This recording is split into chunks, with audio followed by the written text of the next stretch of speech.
Kasiebo mamunyina jo mamunyina kwa baba power 97.9 kasa fidie so Nkrabebrese street ena yebutuo ena eden sama hodo ya yensa aka ena yade som se no nsiabre mu Kasiebo ewo Power FM ena TVXYZ so ena eden ye kam say radio stations ya ewo Ghana ha Kasiebo eni denti wo mu asom no mo do so papa na Water Power 94.1 ewo ho Global FM ewo ho Sharp 106.9 ewo Takrade Instruma 97 Instruma 92.7 ewo Nkrankwanta Buam FM ewo Jasekan Jinyame 107.7 ewo Sampa Nananum 92.5 ewo Hafugoso West End Radio 100.3 ewo Elembele KFM ewo Kpaza Ingrigi FM Bobole Vinci Radio ni TV ewo Dunkwa ono fen Rich FM 98.7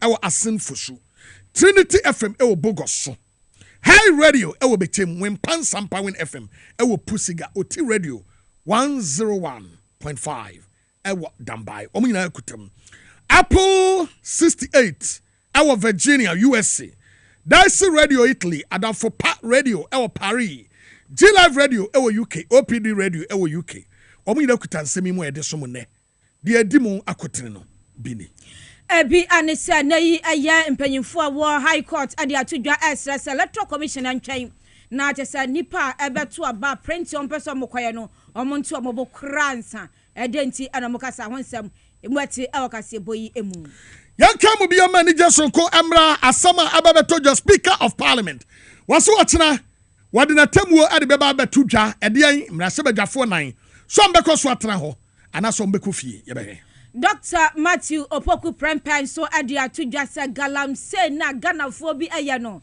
jese omunjai na njai ochena adenti no kasa honsem obete Kasiemu owura Mustafa Gbande ade atodwa na sebo okare NDC amanyokuo no enye galamse basate se de NPP eye no ode reply ema akufuado saso ana aya running mate NDC amanyokuo ni todwa se bra ya dwi no awose ganafo nyina soro waka ne pagya gana mangira hwante sadia na ndie samuna donko ne agura mu no si ahyamu ani Michael Kwadwo Pepra ade atodwa se NPP fo etu galamse sampan mu nyina ka ho eti na amakufuado wontumi nkono de oye ni nyina no eya danko dadado saso ana ewutu senya West ade atodwa se so mepepa se mame eye Gizala agotwi tete omesanso atu aba amane sembra shebedwani ewo mpatem ho Professor Jena no Opoku Ajeman yesi no oba ahema ewo Brekum Rollins Park Market enti woye edwam ahema sanso ana eye Songai ameyoku no nso anasekuo no ede nsem bi atodwa wo NDC ameyoku hu ade no mo ye ede aboa NDC honsem yade bremo bakavoma wo said Yamani bill na 20k and ye did 2 so yebakakore sanso and a coalition of district assembly members are ewo from Mantemu and so chirem say ne almost repa office of the special prosecutor amra na assembly no any via contract bi o ma akono so mo hwehwemu na entimi embo assembly no and some no doso ya bobo ano asone so krogen and ye de so mo ene set no nsiabremu Kasiebo aye friend Power Kasiebo na abwafro bi ena asomu ayede Kasiebo ediba yadi asida ama Little George Health Shop ewo tema committee 5 ndu apanyina eho ena abenya biato saso ena shaba center enso eka ho bie S natural mineral water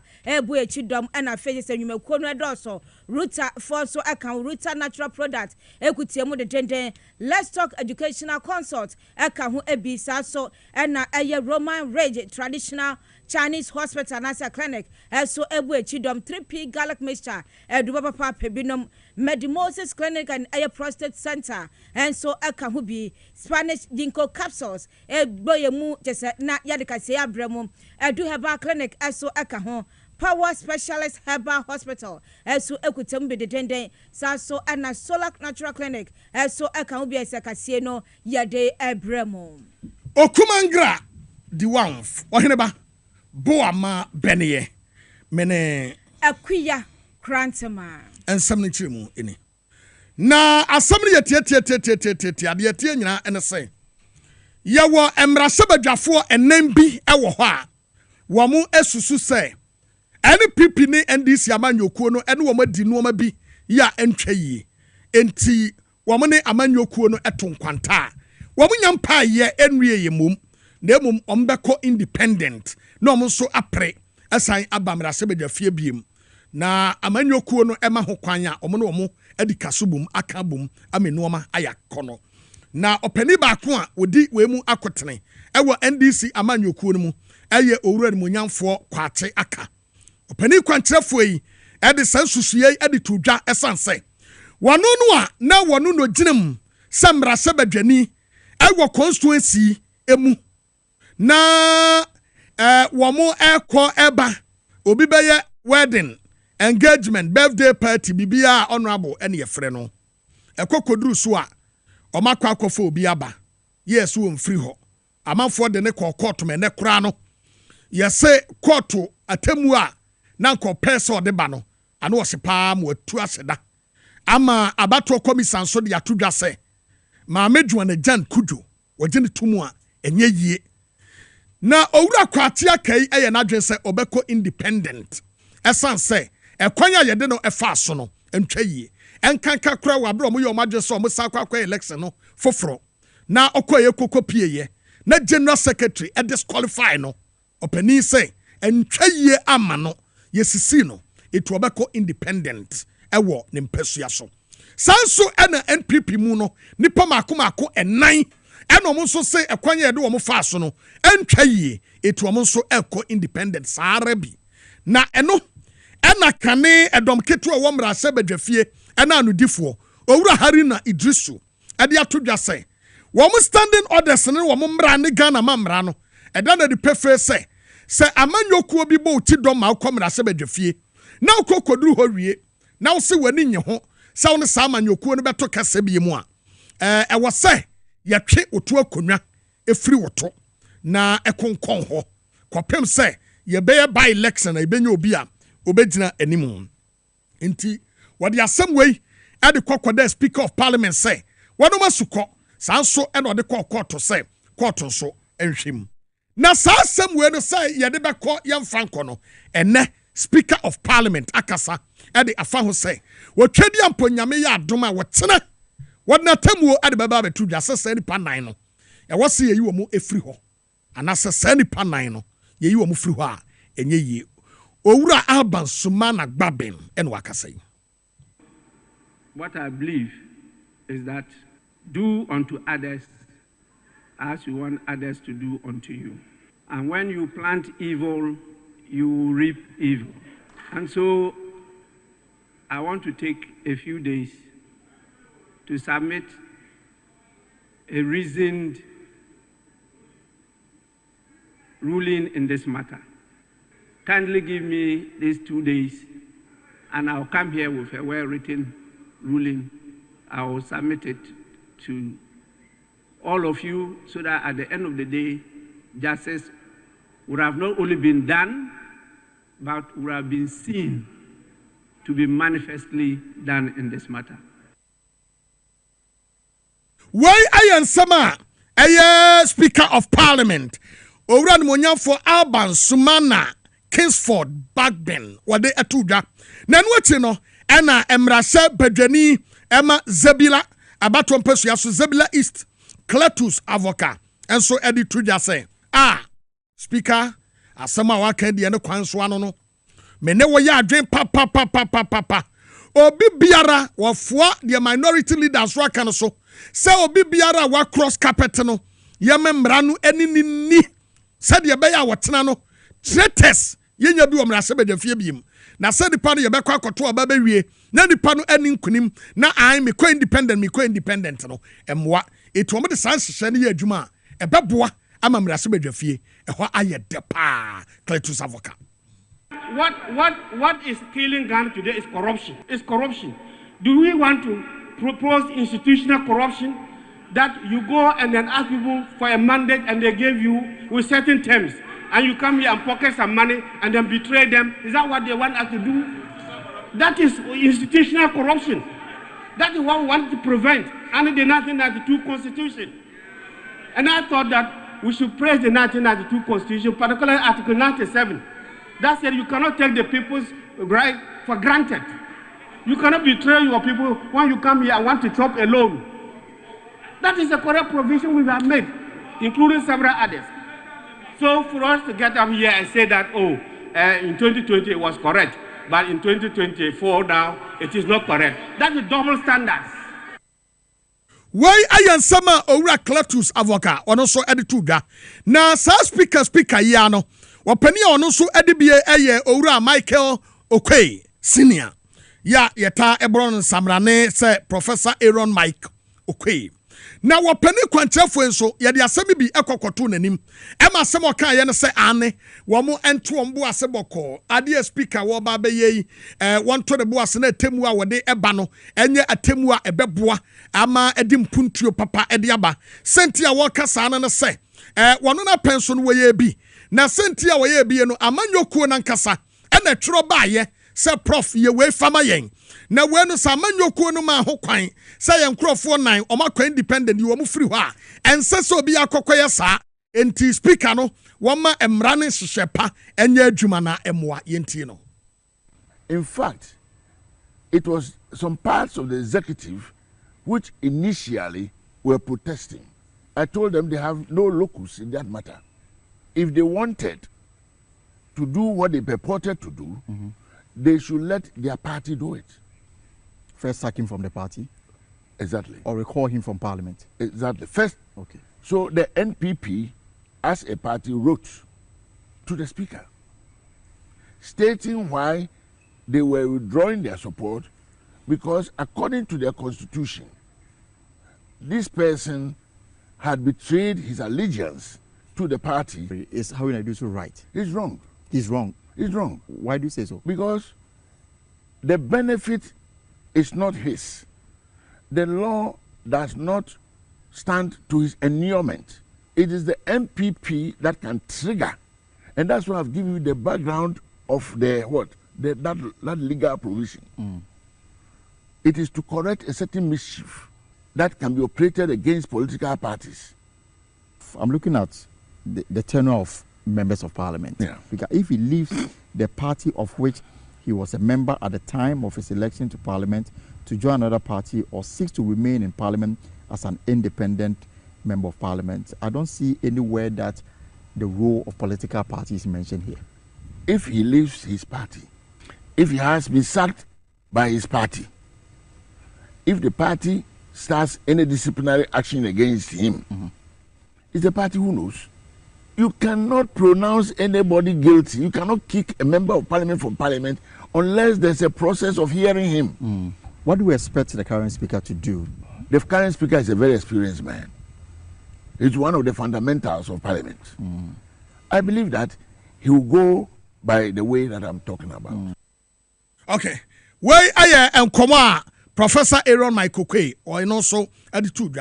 Yankoni kwaje mranim fo adwen kire ne yemisa se asem no sanity and it saying yakwa ho aso na ye ne mranim ni lawyer Abraham Amaliba akwa akotwe nkomo yewura wadaroma yemu akwa ba Mejo so excited boko na wonso e na ho ya pa ye da twedi ampase yewura anwumre de frɛ wa na nye bone na emom nkomo abayi ene ye pese ye gye wadwen kire kakra e de fa ho emra ne sesen sign article 97 no eka ade fa wo sese wo bi komra se bedwafie na amanyoku obi na besoma no na wadaso ewo ho yentu aba foforo na wo se media foforo aye kwakoto no meko independent a emra ne sesen yo my dad say oko parliament on the ticket of a political party na also sound watching say independent at that point no o seat no you be declare no vacant and I say parliament as independent na also sound watching say obe contested amba ekuobi and no so you be declare o seat as vacant and I say Oko Parliament on the ticket of a political party. Now, what's how I just say, oh, I could join another political party, and also they may declare citizen as vacant.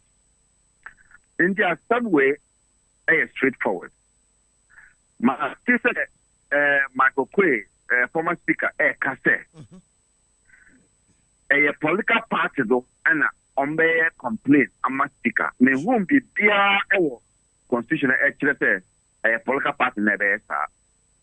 Me whom be dear say the petitioner must be the political party. Me whom be dear say. Is there evidence that Obi our parliament as independent? Now, if the idea nomination, what you to say, what standing for political party, and I say, this I will be. Which MP before no? More SMN study. Echo standing say, Omukoya independent. No, Omumieno. And former, not former, current second deputy speaker. Yeah. One also ever Parliament as independent. The year Wakojina Amba MPP. Both sides actually say you better declare opposition as vacant. And it is so. Omo Antibako Amaliba Central. Sure. One also echo independent. And also say that's it too. They will declare it as vacant and straightforward. Near my Kano, me who will be the person who should complain and the political party no. Me who be the answer. Okay. And to say, I know what can I say, yes, straightforward and idea. Not just say what's na a young fan say.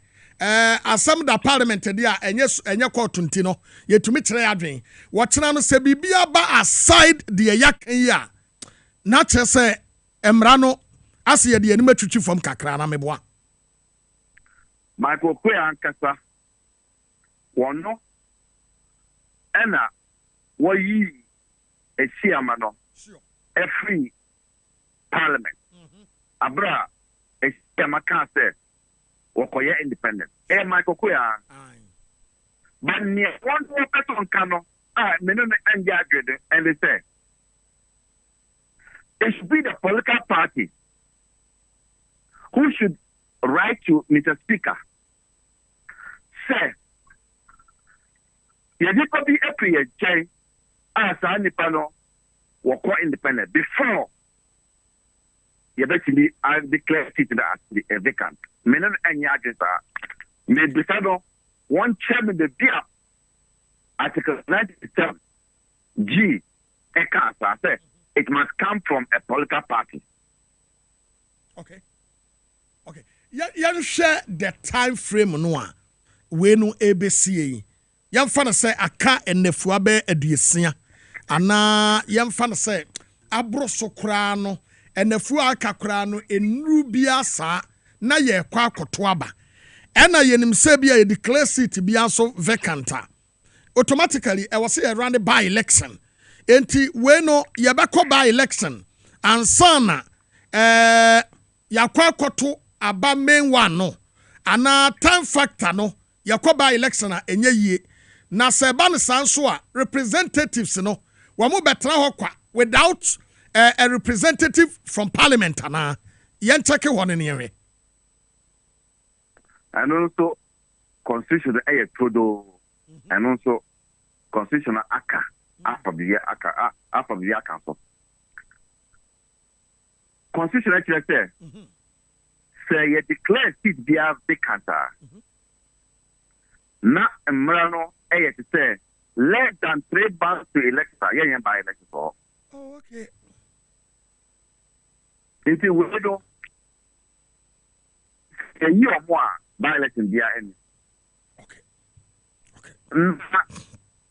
Asempana will decide say na for the about our constituency buno. You be on them because they don't have representation. And that is where lawyers back say there's a lacuna there. Lacuna means that Constitution don't answer to that question. Okay. There's a lacuna. The Constitution has not provided an answer to that question. So that within that you lacuna no. Na so obi so fa tire say yes you representative for parliament no ma yina free ho. Bosom be mienu bosom be miensa ye che bibia wan hwe ya ne yenya hwe ana yenya kasamafo nti sa lacuna no yes you de kopa ye de court na court nso ko ru se e wo sem nyamra se badwani e wo sa amretia wayi mu a na ye be ya ne dan. Well, your Ghana and Kofubi the past 4 years, Omonia MP. What you are going Madrid or Hopa. Aha. It is a cut 2 months there. And your bonnet, dear. Okay. You. You're right. Where the Yadasi and you made in church, Bibi and your best about and we're being common. You know, that. You. Adolfo, Emranimni, lawyer Abraham Amaliba, and I Yanina didn't come on. Emrano, still, you begin a kuna no so.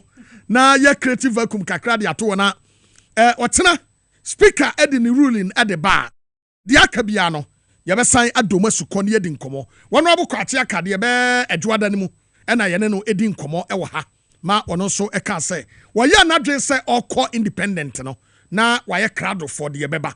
Na emom de be sie ne de emmo ne hu saa. Independent no aye na dwo be kọ ne de. Eno a e na wogine mu. Iti ye to aso. Yo ya to aso na yakọ aya nsen from aneda so ewo aya court na ene no aya Accra High Court ebo modern ekọ asetena omokopiom na se aya tembuafo na se presider otena dwamu ahwe adwumadie no so no aya Justice Richard aya apietu ono ana otena dwam se atesa asɛmdie ne ade nyina bɛkɔ na ade ho na America wa se bo se aya Owura Bernard Mornah ebo modern se akansi ade anim se akosi akane ato aba apa mbra hyebedwafo and I feel man penny or man gadimono, on the subject of Safata or DBA into a privi. Now, wait, now Electoral Commission so HM said, no document here. I was so fairly at the battle, and from so our home, and just ye dear Fimukras are grono, ye nurse in China, on Yan China, Yankodi Agro. Now, no, and no rab Bernard Mornah, ni Piazam, you couldn't swantia, ye tabula semi at the court. Now, not court to a court as a tenano, and now a master Electoral Commission in China. On twentwa na se korate so on tonebo on to America bia so print ballot bia se bia presidential ballot paper se on tonebo korate sa asem no ebi wo ho ebi se on tonebo na koba se bia asem ne kobua na wo so de opa bia kan wana se wa print a na no so akwakoye kai se no so be ha Ghana fo pa na sansemi no na se eye mradim ni Emma Owura Bernard Mornah eye lawyer Herod Atuguba so ede nsembi atudwa na wachirem se wo hwa na se anamu akotu no etu no eye ade se ebebo mo pesa se woni mo makwanya na omatimi aye nhye bia ese efata ho na atimi abo yenko amano so na ye ne eye lawyer Herod Atuguba nkomo ye nsaka na nefe ya hwese bia nsam se de kwa no we ade ebebo a anamo mbe no mutu ewo ho na adenti na nsam Christ omo nje ntum so bia enfom so bankrata no ho a ye begina mu saa na te se na fe ya twen na agro na timi akwaso berepam no akonya afro ba na so mo so abadwane nsaka na ye behwe na sankomo do twen no ene nsem o mu nyina so no ye timi ade abremo afia be ebede asa se Bernard Mornah say you my enko amano so na ye ne lawyer Herod Atuguba entwe nkomo opanyi so timi nka me mu ado amu akwa aba ba TV SYZ ana fe eye Power FM so. Hello, lawyer. Yes, hello. Lawyer, me pacho majo. I can speak Twi. I'll speak English, but if you speak, I can understand. Okay. But I can speak fluently. So yeah, that's lawyer. Not ye busa se ene mukwa court sadia otembuafu akan no. Dian ana musomu efa. Muje di se ni da so bi ho ema sama mode kwa court na na.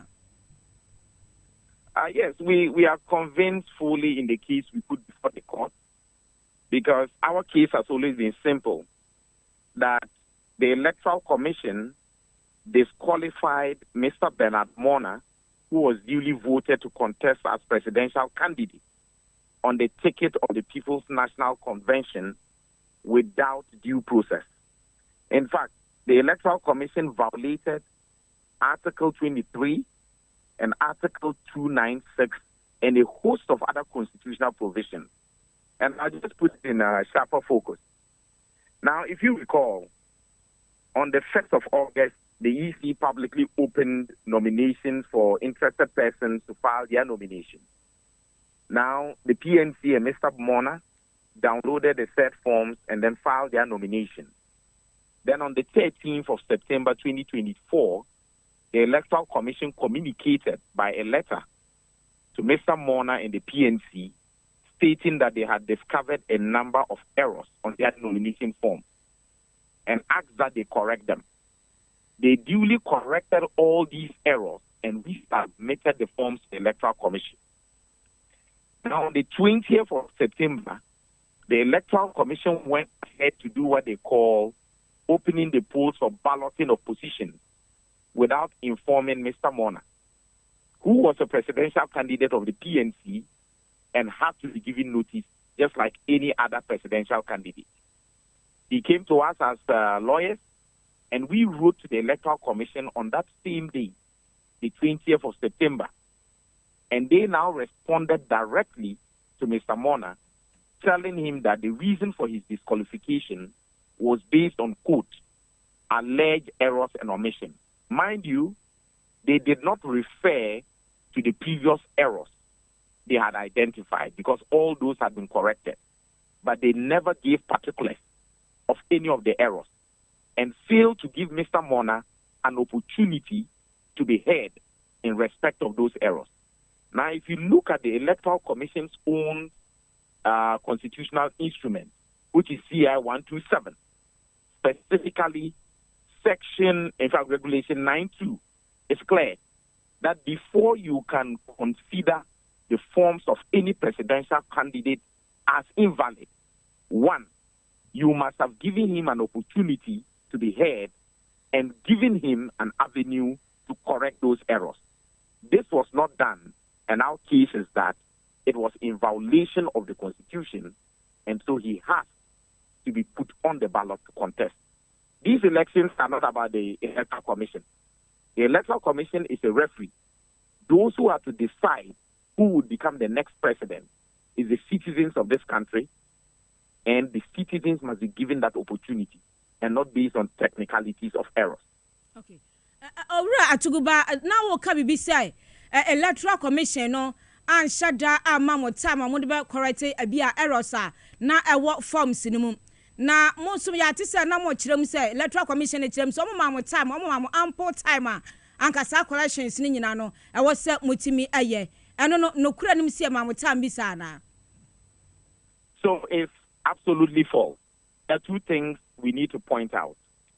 The first thing has to do with the letter of the Electoral Commission dated the 13th of September 2024, which was written to the PNC and Mr. Mornah, actually indicating particulars of incomplete particulars.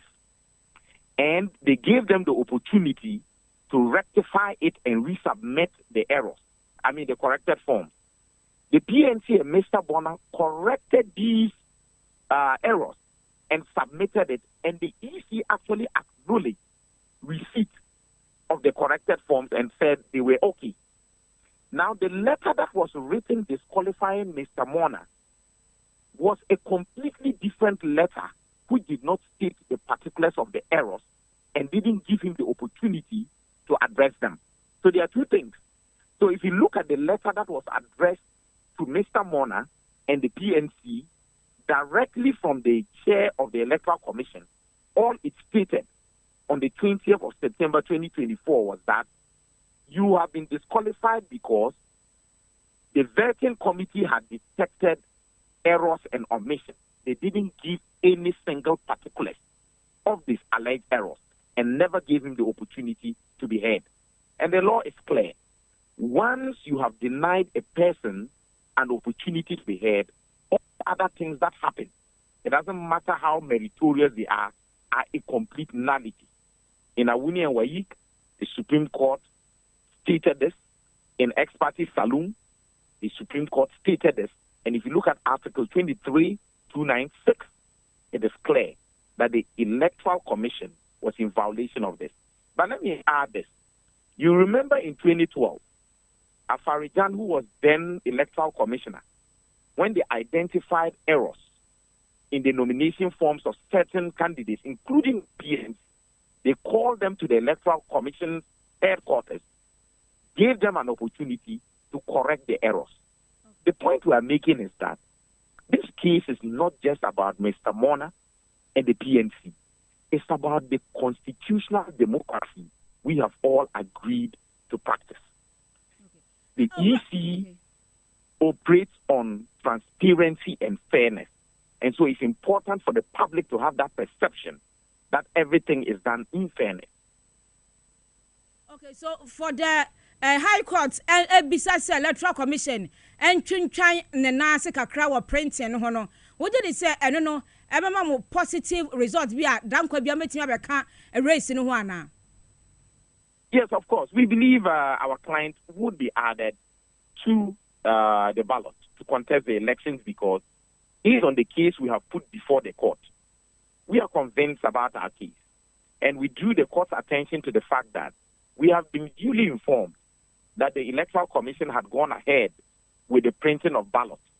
And so the court had occasion to inform the counsel for the Electoral Commission to at least inform their client, which is the Electoral Commission, to at least be mindful of the pendency of this matter in court and not do anything that will undermine the ruling is about to deliver on Monday. So we trust the judicial system and we know that justice will be done on Monday.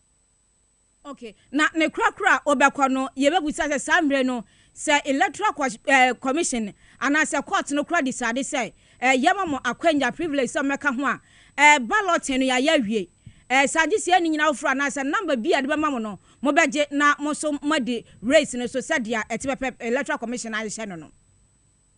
Look, even if they give us the last number, we are ready to contest. We are not concerned about the numbers because we also understand that the taxpayers' money has been used in printing the ballot papers. So our clients, asking Mr. Mornah and the PNC, are more than glad to even take the last slot to be part of this process because the good people of this country must be given an opportunity to vote for who they believe can rule. Your lawyer Herod Yabadas Papa Sonia Bre na wachire nsemu sei ede atwe das pa ani amuti aye mranumni Emma Owura Bernard Mornah just say nei or the Electoral Commission ejina court ni nyina ne say yes no kwan so nya kwan Emma afi abato president obeso ya dan kwama bi no yes no kwan no wante ase a watebira asem awakodu court nso kire say Electoral Commission to no bo ma ontu America bia nko print bibia ebia na say dia asamfro na eka eso ade abre oman no anura wo mampani na nadu danko akufuado enya kwanya ejina simpie so ekasaye. For the first time an akufuado ekasa ewo galamsey ho efri da wo no ankasa ede ne garden ma yom yenche si yentu godum na yenche no efri sada no de babesi na akufuado nkasa fa galamsey ho ye na di kampa ya no wakabie no etina Ghana fo kra hwese ni garden ni mu gold no mtu ye no wonya asan ya nka bi obeka ho asem na nka bi ode beto Ghana fo anim se abrante no a wode asase no ma no a otu gold no omate no ana abrante no ankasa na de ne pe ewi a garden ni tu gold no wo mu anana na do ankasa na fra abrante no ofie e na one ne kan kodese wontu na omunche ne ho asem e baaye na obi anim se Professor Frimpong Boate document no na da kwa Akufuado ebe yi ho ano beka ho bibi da bi asem ode beto dwa se galamsey kondie wono Akufuado ka so de ne konya beto so na manfo ante ase e na o ma misa no so na fe no wo kirem de enti o kan sa no se wo ye na dwe se sempo wode na konya to so kutia galamsey na ba bia yetu gold bia no wolusu kura wope ampa wode na konya so to so no ba bia yetu gold bia no olusu fefefe emanyame kura anya na doma nkata kwansuayem ankosa lusu ye kura kan ho ye no no chese na konya no wode to so no ampa wode to so fefefe elusu yampa ye chese na na ya adwuma de atoso biem Owura Mahama omra bonten no meka se wono so no gold no ede ya no waka fa ho na so Owura Mahama wakasa fa na no fa ha ni wakwakobie ne fa ha ase wo ye double standard ewo ne kasa mu emwa kura na saasem we ya omampani na danko akufo ado ekaye no Deputy General Secretary Emma NDC Amanyoko eye Mustafa Gbande ene awia yi wamfiri man no kra en wo so ne mu Mustafa Gbande ede na Naduko school ewo galamse na efoma gudie to na sadio si wo sa man no na Nadu ankasa te ye ne yemase no asem o ka che na se Omampani akufo ado ye kan pay mu atiase so wura John Mahama ba forest reserves kwaya ye di asiwo e de amantirima ye nkotu foma gudie wom kwose kwaye ene de kaka ho ye ntie Mustafa Gbande Enya mngonga because President Akufo Addo abese roba ifua okunipa osanso fa hosu na browana na ewu tamwa President Mahama katre Ghana fe responsible mining ebe koso na President Akufo Addo wada tamwa ye call people's winiba edi ye manifesto ko de dia ye kan ye beye se ye ba mining bekoso small scale mining bekoso but will be entering command forest reserve na President Akufo Addo wada Professor Jena no poku agima ebo apotre Ghana for say ye ba ye be improve community mining no na encompass all aspects of responsible mining considering environmental impact na President Akufo Addo wada ni oye nyina mamenka ncho de kofa ba DNA fo aye report and wo mo akọ brief o mampanyin 3 days ago and o maka chance MPP party no enwini 2024 abatwa enuntina in a long time for the first time that President Akufo Addo who say over pro so he needs attention that is enuntina me say we need terrorism because this most corrupt the worst president Ghana has ever had in the history of our country, a president who supervised the syndicate of stealing and political fraud. President Akufo Addo is not just a mother serpent of corruption, but he is himself a beneficiary of same. Why ayan sabo wura Mustafa Gbande Deputy General Secretary NDC wade to dwa eno ati no eno watre mu biem se Akufo Addo ankasa trase ehun se bawomia obelusu eti na Nadu ankasa hyase ekoto ene entro na woko no ye frɛ no entro to na Nadu kodurua no atwa ntro okoduru ha no atwa ntro enti entro no wasese de boto ne kentemu ene so no ene wade bia gu ka mu V8 di na ti odura no watesem no wato apete entro wura no wahwem saa ene wade nam esanse wo hu se NPP enya de ombeba power na NPP ama power nso a wonu Akufo Addo no we candidate for nsawam na say yanya di kan ka say Baumia presidential ambition there. The whole presidential ambition of Dr. Mahmoud Baumia is a cover-up for Akufo Addo. It's a cover-up. Baumia Lusua. Baumia will not be hurt like the way Akufo Addo will be hurt. Because it's a cover-up to continue and Yamabonia, President Akufo Addo, any opportunity to maintain the MPP as it is today is giving President Akufo Addo an extension for another 4 years. Baumia de Solusua, but better Timia Kore brand in the home, who are leading party, no, so be Timia Mania year. President Akufo Addo Ayedi, Baumia so be Timia Ayedi. But President Akufo Addo cannot stand the defeat because who said to be the biggest loser if the MPP go to opposition. Because or no, and where the born into. Why ayan samwa Deputy General Secretary ma NDC Amanyoko no Mustafa Gbande wode atudwa ene ewo pass power Kasiebo so ene wie ya to ansam no so na just said so ewo galamse ne ho nsensem hom na Dr. Matthew Opoku Prempeh no running mate Emma Dr. Mahmoud Baumia mujina MPP ticket no so na je so mo de prema mpenye nsem de anya tem kuma na pawe anam na uchirem so Ghana galamse ni de be pa mo be ye MPP amioko ne mu nipa be ye galamse ni papa je se o mema Ghana fo ye mba hye yen na no uchirem se galamse no mo ye no nsuo anka de o mbehwe abɔ ho ban na se o mbeja galamse ne ye ne pa ne de aha je se na nyame kura ba fam a je se o mo ntia ase na o de sansem itudwa o mra na no nsentwerefo atwenkomo ewo yen nsem de o kan no mama yentie bi. Now parties didn't sign say illegal mining, especially mining in water bodies and forests, is a no-go area. Ni chinya and say a good year di betu ye be swear to. Sir? Ye betu ye nya tu. A juma a good year di bani sika de bo buy no. Gold for you, gold for reserve. Ke be aye. E be time a Ghana see di ni mo ye do. And come ye betu a change. Say nya time near call exchange rates now can na. But why gold? We cannot neglect gold in the economy of the country going forward. But the best we can achieve is say, yes, see a good year no, you because we're true.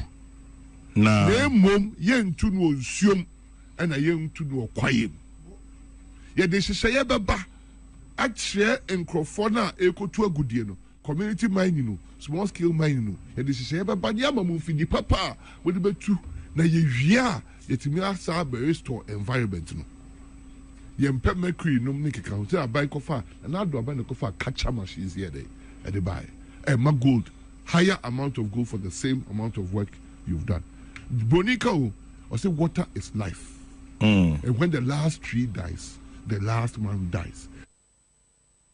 Na we ayansama Dr.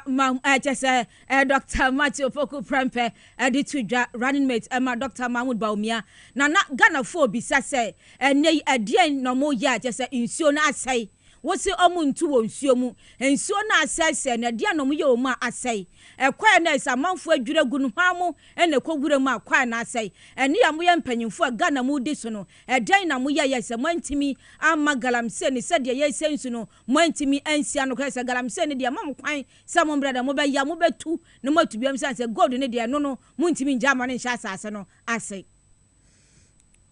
yentwa so okay Mayamfa we emfa entoa so na yenwura mu enisa enkomo yi etietietietitia Galamsey small scale miners association wa Ghana ha ena wo de sansem we e de aba no wasem a wo kan nyina ene se watrasedin do ano wani atoto foma hwe enuoma bi ehu se wo mampani akufo ado saa approach no de aba se de ku Galamsey saa mri wo se ne nyina no man ne boa wo boa wo mo se de wo ye no eni enyinaso bia na wo mo wo edin bia wo mo de ama no ha ya wo mo kire se eye PR gimmicks na kire se akufuado eye PR e de ama Galamsey no it is say de Galamsey PR eye nanado dan ko akufuado senti wo mo kire se no se wo mo se NPP fo na kuku dam ena etu foma gudie no na Michael kwadwo pepra ena wakasa yedema ekuei ena wotere se senti a woka ne sa ne se wokwa santimantemu a asantimentem meyo ya wono ena na mayankafo nyina yede no to ano so ntwitwa na ntwinam no ne ya man post kakra so meyo no the way yakwa ni see to gold sensors no ano ohye eno ena opani edi tudwa se na nado e protect wo munti ena wa hyeda eye de wo yi na akufo ado nye na dwenda so kwoti Galamsey Michael Kwadwo Pepra ekasai alright yes Ghana ayake ankofo mu ye MPP for omu aben mu nda me no kase omu wo forest reserves omu ye mu ebiti se uko apartment forest reserves numeso area mu ha forest reserve bi ho ha e dia mo ra sampa me no kase ta forest reserves no ni omu ditu so ye sam in China for guma omu se ta kokaye. As a matter of fact, we just want to say Momunko quiet. You say, yes, so in so no more conpen or Monko. Yes, most key miners, Kuta and Kata, Yen and Namino, Kadisu just for no air tatai. Ubo, we say, if you are coaching kind of Ubi or new epic. That you made the DC no movie of Eno, Damti, Nana Damti, and MPO, and also a movie. And also your MPP now, your MPO, friend Eric Fempong. I'm paying for women, I won't normally time for. Virgin Forest Pano Mutuku. It comes to confess the Namino Kasi. Galamsey Kuna, Ye Kwa, Abans, yes, most key miners or M1, MPP for and Andamino Kasi, or Moye Sajum. But yes, if I take Galamsey, the Galamsey never fight. So just for neighbor, na you to me up, near class, our places no off. Na it me apothecary so nearby. But we just go buy a buy the own corporation. In the business of Momo separate with them. Almost any way and someone openi Michael Kwadwo Pepra where they atudwa and what you know and I was saying edit tudwa bi am say sir wo mo hwe enuoma no task force way and in yakoso no and yet different from the sea na no no e baaye no the same way and mo fa so and yet obi antumi a obetumi akokon no e kwan ne wo ho ye wo so mo fa so all the water bodies, the organ high so soon. That forest reserves and be protected this forest covers. And you know, or maybe to say pra, maybe to say thing, maybe to say tano and cobra. That forest reserves in na and now we know because the China for Buma both. And no, how can we let people in this forest reserve? Abra ban to back out of the soldiers for bar. A moment forest reserve by Omunko na Yanko is no by. In showing you as a forest reserve. It is a corner by a connected a crocodile de John Kaka in a sense, and shape your Marco Pistia, most minus or machines of capacity, you need to have processor. Who copies here to room area and so forest reserves are China pushing over your mood. Buying crofona, Debbie, it is our forest reserves in their mom. It is a corner. Is there a buying to all Canadian? And correct now, a media gimmick. A DNT now be my directive say soldiers for no a moment forest reserves. A small key miners, Kenya, you won't say a Maya and a galamsey. Now I said, or which me as saving him from the media. Why I am some Michael Kwajope pra editu Jan and Crate be me nubi ababekan and sawa ha ye kan emunsem kakra ede amamone hu said ye enomano esi eko edefa baako eye krata abato komisa ede ababonten otro on the 10th of October 2024 na otro sa krata no ede kokoma owura yire Joanna Jan Kuju Amemfi Central constituency no Western region na krata no de otro ni wasi dear madam filing of nominations, disqualification from the 2024 parliamentary election. Na okrata no wade ebaye no, was say, omo enya injunction bia eye interlocutory injunction, ya data ebaye ne 31st May 2024. Ena sa interlocutory injunction no ebaye. Na womo che say, ya de sa injunction no edi abro mo say, Mame Joanna Jan Kuju, and to me enyina esa se party no say what the court say what the injunction e de ato so ya want to me enyina e kwan bia so emfre ho say why a parliamentary candidate Edema Amemfi Central e we NDC amanyokuo no edin na abato commission se wo hu se enkrata bi ababe kanensa ye Mame Joanna Jan Kuju e na wo de abre ne so mo register no na wakwa kwagina mu NDC amanyokuo din ni din mu ewa Amemfi Central na eno ena party ne say ana say abato komisa say Mame Joanna Jan Kuju based on krata no court no ede aba no wo ntumi anyini ntum so obetumi aginem ewa NDC amanyokuo no edimu enti oma disqualify no ede free race no a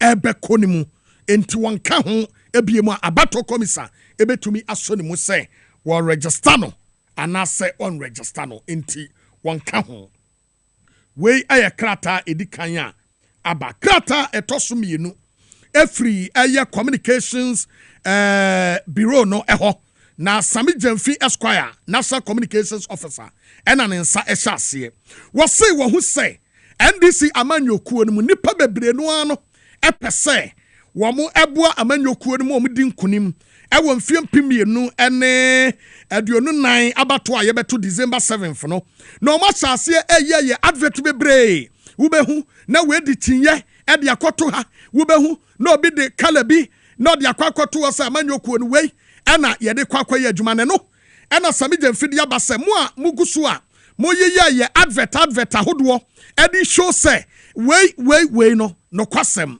omo approve bia eti omo bom kokose omo sremu ada enya bufuo so enya wo hye so demom bi omo ka kire mo ne say obi antwe ne ho free advert bia mu ya eno no eba be ye say no na party no ase no montwe mu ho free sade be ya enkunimdie ebetumi akọ ede ama party no amani munya ba nti ada roma wo bia uguso ya wo ye advert bi ya ebia eno ebia me ye yanto ha yanto bi yanto nse no officially say enya de free party no ha madaroma emamu nyintumtie no eye de Sami Jamfi so e de aba abonten ya toa ensam no so na yanko eye nsen furomu obenfo na najen opoku agemai ade atudwa na wasrese Ghana imbabunu bebi a jese MPP abayi adada Ghana chichere ade akoto ahye no se nyame ambempa anto aba ansesa na ebe diaman se Ghana betimi asori ejina ye nan so enti wasrese mbebu ne Ghana fo nyina sabi achia emuye bebi adu bia yeto abano ma NDC amyeku a ometimi asiesie omano asanso pagya ade agina ne nanso biom nti osrese nyina yenhwe na yeye ne sa embo oman Ghana nkanko yankase yada ache ene yemba no mti yansanso mpagya omano nsi o ode sansemi atudwa omreko hyiemu na one aye asuafo a ewo sunyane ekoko hyiemu atwe nkomo nsema ya maame ade tudwe no mama yentie bi. You invest in hospitals and somebody tell you it's not a social intervention. I don't blame them. Because when they are sick, they also go there, or they don't. The UDMC, is it just for NDC people? Why not? Has anybody said because you didn't vote for me, your child cannot go to this school? Have we heard that before?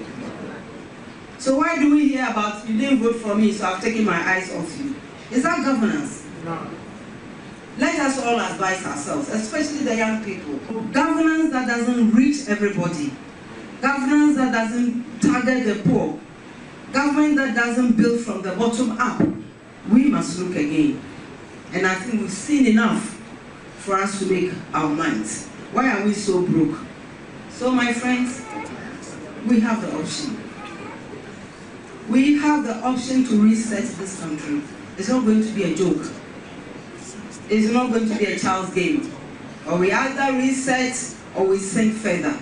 The choice is ours. Na we ayan sama yesa ayo benfo na no poko ajeman ade atudwa. Eno achi na osan so asrese nenu.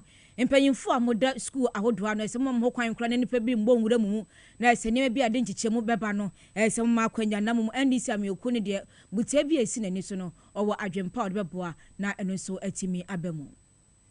We need development that is sustainable. This taking one step forward and 20 steps back. Today we are crying for 2016. So we want to go back how many years? So you want to go back 12 years. Others are going forward 20 years. And I want to appeal to those of you in the tertiary institutions to avoid hair splitting of the disciplines. Hair splitting of the disciplines will contribute to unemployment, as the human resource that we are growing may become a problem for us. And let's not compare other economies. We are here, we can't pay our debts. Are they the same? My brother was talking about people without water. Do they lack water? How often do you see the women with bowls on their heads going to fetch water? They have solved certain problems already. We are still battling them. So it's not the same. Let nobody come and start talking about international standards. Why do you fit in that map? When we have fundamental problems, we are not even addressing. Na we ayan sama se ayo benfo editu jo mroko chie asuafo ewo sunyane ese aye technical university no emu. Yamfa breaking news mienu so ensan ka ho. Na enade ye be break awu. Ensan se breaking news no eba. The other kind and say a soldier for car aquaquanian quincia. Ewo abatro commissioner officer nim ewo binduri amani pabako afamu ahwenenkwa. Bolga highway no so ena eba beto dwana ensam ne kire say na a soldier for jeep no efri boko ya wode nani akire bolga na oko na car no na speed ewo mpa yie ya wo mokode na mokwakoye de obi enim na wabro mudru Gavao construction site bi enim no ena wo mu hu se ewo Binduri district assembly ho ena mu se a soldier for car no tar no apai to na epasa no e maka no ebubu fa so emunumunu ye ewuro ye enti car no ewuro ye tese de wo hwe movie na car ebubu fa so no omo ye soldier for nti omo car no tumi ye sabi menim se ya saade no ahyem diama sojafo a esan so se wo hwe movie a sojafo cars no eye na wo mo bombo ne sa na type ya etumi bubu fa so se ye de ani ebia ti bubu fa so saa ena ekoto efam guran nipa num ena na omo ewom ye kwayekoyi wo mo no na mumu ba akode kana na wa fam ahwere ne nkwa enan no enso epira ya ye hwomo iti eno eye breaking news ya edikan ena edaso ntie soldier for car no ena enya nkwansia amomo asa no nyame emfa ba ko wa firi mu ne kra ensie yie na de ato so bi em say na 16th October na where your press statement aba Sonin Asogli 560 megawatts of power yatum ten na de atie nyina no say Sonin Asogli penia wode ba ye chairman ye frenu kunyan we chana ni ti wadama e anu afedin no kunyan enu wode krata di aba na kunyan asem wode ba ye no say Sonin Asogli Power Ghana Limited no regrets say wo ka che Ghana for say wo 560 megawatts of power no a eno na boa ye ma yenya anyinama hoden ama ni gina so no wo adum no omadum no wo enya nsoye nti dum so beba eti da won ho so na omo tie se ene ebo no num pepepe eno mo hu se wo edum no a ebeboa eno mo dum ni na senti omo de adum no se wo se abato komisa ede wo ka $259 million wo bo abato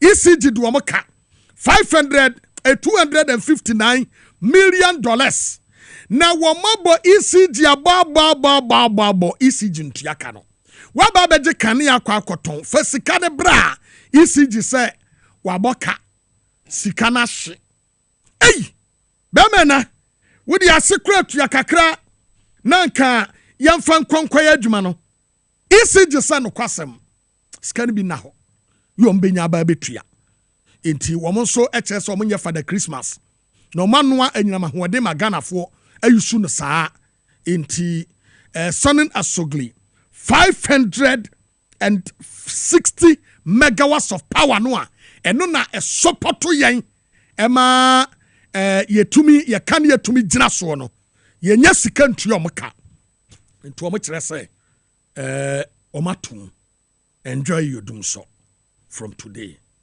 piao eno free kunyan ho eno de abrel nti kunyan adele kania na ke so maka wansa macho omaka cha musimu ntia ane ya neyo ayo mama force de bodro from Solak Natural Clinic waso mo yede Kasiebo e de brem wada roma wase wo kidney and wo liver taking serious because ekum nipa papa ene se nipa dua no nti problem ba ho hu wo be hu no na edru bonim etu ada roma eya pe edru no bi ko na yemwa ko Dr. Solomon ho na won hwe on check wo kidney ne wo liver na wo ma ho adura ebeboa wo ama wagina so o kokomlemle wo be Harvard Senior High School no e ho an wo wo betumi afre no e wo 0553 93 2631 0553 932631 Power Specialist Eba Hospital ena Efremu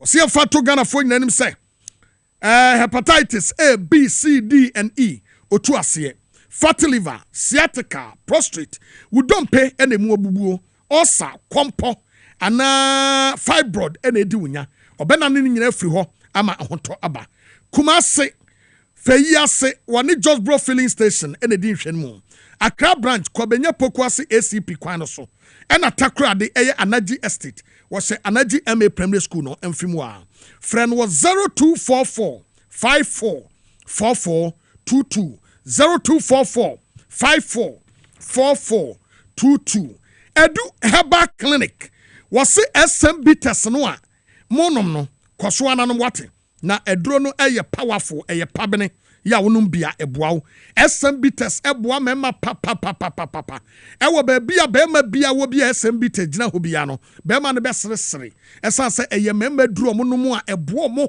ewo matenkam ene wo mu sisi yadem ema no so eboa mo oba bi ho da ho ta otim saa won keka no humpo no abobirima nyane SMB test no no ma eboa no papa ewo ni sisim ene na tenkam SMB test baby eton bia no ubenya bi ubetumi afre 05 ofre 0558 379545 ojoso 0558 379545 munkantre okachukwu se wonye steady pa Spanish ginkgo capsules. Yes, strategy free ginkgo biloba ni soya oil. Na unya binuma ebo ni peduano, ebo adwene ni akoma, ekuta anti-aging to no ma unyini da. Sanso ena Spanish garlic mixture ena the capsules no.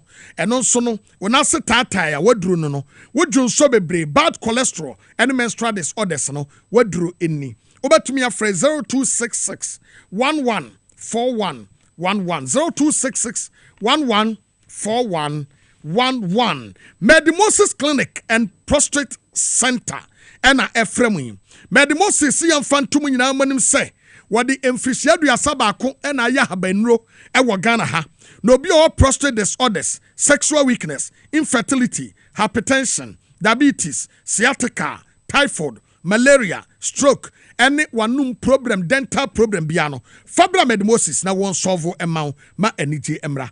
Adenta Beria, one police station no in the din mu. Accra Central, 8 years of 4 days mu.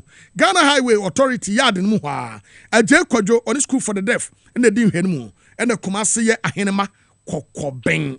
Obetumia friend was 0244 068 447 0244 068 447 3P garlic mixture. Garlic kadro wanwaswa winya no mo eboa ni peduano enni. 3P garlic mixture no isiesie ni peduano wapono waposo ukotodwe wachiri bremo kase amroso obesity woyefunu aye kase bloated stomach stress aginem general body pains wadru enono numbia na emwa Piwak natural health ena eye wo de no a Piwak natural health na di adri e de ba your friend was 0248 928 824 0248 928 824 afei Roman Rage Traditional Chinese Clinic na China-fo abagana ha womo sa stroke womo sa akumayade diabetes watiri bremo spine won se no wo social media bo se yetumi M1 na yede yesam ya ke na yatwe kon ke na yatwe ha omotwetwe bi wo hopa nya ize kra etu kwa wo spine no won be mia nti se bia wafu afu atatabi saa no na ehawa enya yare fako na womo enstrati wachi ayinema na bibia enya kama womo ye bi wo ho afei liver and kidney so omo esiesie e ma na yakoropa nti de ba won be saw yade e wo ho omo ne Indian High Commission no and the hwani mu e wo Roman Ridge Accra ya from 0546 450 672 0546 450 672 finally let's talk educational consult wasi am fantum anim say akwada wanya 6 months to 6 years fanebra na womre school omni vacation time eti abri a wode beba bia no won betre no apart from Montessori and the curriculum no yede etrom no omo trom entrepreneurship, public speaking, technology and art and yede tren kwada ne ka ho ntuba won beboa de papa won wo Tesinugwa Estate Mango Street e ho na obehu won from e was 0249 069 821 0249 069 821 enra Medi asembe to manim say Uganda MPB wata ewo Parliament House ya kan say on pachew waka say on pachew na ene wabe pachew say etanu otaye no na nyam from so na na yem ha no enti na oyim from abonisa yakwaba ni aba beto aso na de ho ne ye de atomanim twen ye ba sia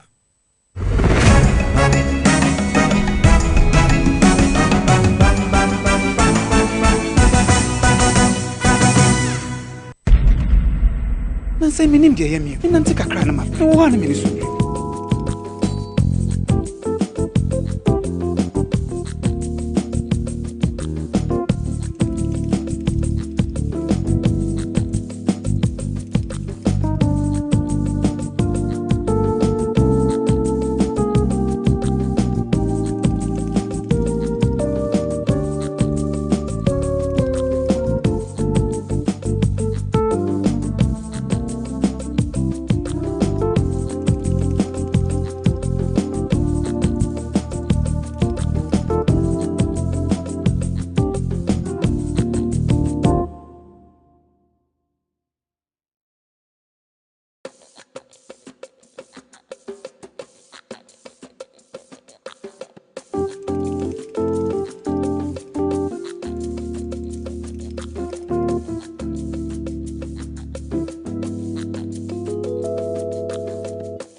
wasema mu nyina kwa ba na Professor Jena no poku adman ene yesi no ba hema ewo eye Brekum Rollins Park eho ena dwumade ekoso maami ya badu eyo ba hema wono esi no na yenti ensem a wode tuda 5 years ni ya tena kwantene sa ama nsu abria betu sa mure Rollins Park geye da we ye nse no be si ni Dubai amama mosi amoya na sa wa mahadi anka ba haye ye nse ba wa mi ayire ye nyina ye maame eno Wabano, then in some about that Lawrence packet from ma. One see her on in I see you so on him, Jappy, the friend of Lawrence Park. It's one maha. I have bound me. Vice President, Obaye, then in Soida Ma, Kawadia, you bet show about Lawrence Market. Yet, ha, when you want, my ha. It's your mother, Jane. So, Hannah. Way aya and summer a course so and na e will break cum the edit sono. Yarbetua so at the amamo. Yamfa aseda ama aboafo asuemu ese Kasiebo yade ebremu ebi eye Ruta natural product me pacho nipom de aba no ebi eye Ruta mixture eno no ekutia malaria saso ena Ruta tonic eno ye typhoid fever dro ena fe Ruta live eno so bebo ase nipadua no sade bia ese be kokuru mu kama na ma wo so atimi ado be bia otondro bi organa obeja bi at of 0244 5034 439 bomodiana peduni bi nanom ntimi nsiesie Sabas Herbal Center at the Sabas Coco Bit said yaba. Coco dro tatahe unya binuma ebuen peduano. Iti pebinom na emwao. Sabas Herbal Center nankasa where sexual weakness, infertility, hepatitis B, and sexual infection disease. And our young Hojuma. Or wala pass on your brand sport needing here. The number is 0500 064 000 0500 064 001. So ana yadi asidani bi MAS natural mineral water in Sukroje Super Food and Drugs Authority aje ade atumisro dwumedie bi abedi no mmodin asa wodi bi besuma ho wankasa so no fiefo empe bi enum na nsiesie bebi ato nsuo bi akwa benya bi ato obedwuma mu ha benya bi ato so aso na akọ Malcolm shop bi ebenwa obenya bi ato 0596273546 bebi a obi adi nsuo ni bi bebreo Little George Health Shop and our frame in our food supplements bebre ade aba unya bi Ebwao, what the Qua Mixture, Qua Plus Mixture, Dominion Herbal Powder, Mr. Kill, vitamins, minerals, any enuoma who do a cajon, and what the ababegu, Nasue Hose Chepu, Kona Kokwa Jodie, or Tema Community 5 for she PV or runabout, any presby as a phone in Temwa. Our friend was 0243 140 213 or Joso 0243 140 213. So and Ghana Health Service yan fan to etiefo nyina nim se nyame yadoma fiti akina ko nkwade fe na se ya wo mo kwapem bosomi eye aduonum enkono no yes ebe so manu yebo mo ban e de afi eye polio yare no ho nti mpacho akwada ya wo na ekona modern ase makwan na ye de aduro bi aso na natimi abo anes phone mewurawura ba bia na ese motimi abo e wo sa kwan no eso Kasiebo yes. Yentoso. Ya de kasia no asi ha na brema ye kwan na sensem de bremu nyina no ya de asi ya de nase ma wa wo hwe ye etie ye e ofie sa so na newsroom team ni nyina so no ya domase ebi eye echese ya du bia piesie ela kofia brantie sa so na akosia amanfo a enso aka ho be se team ni nyina domase so na cameraman sa so na MCR na fe eye radio technicians no so do bibia se midin e de akuya Krantma and Afi. Okumangra, Diwanf, or Hineba, Boama, Benia, Yadamun, Nasi,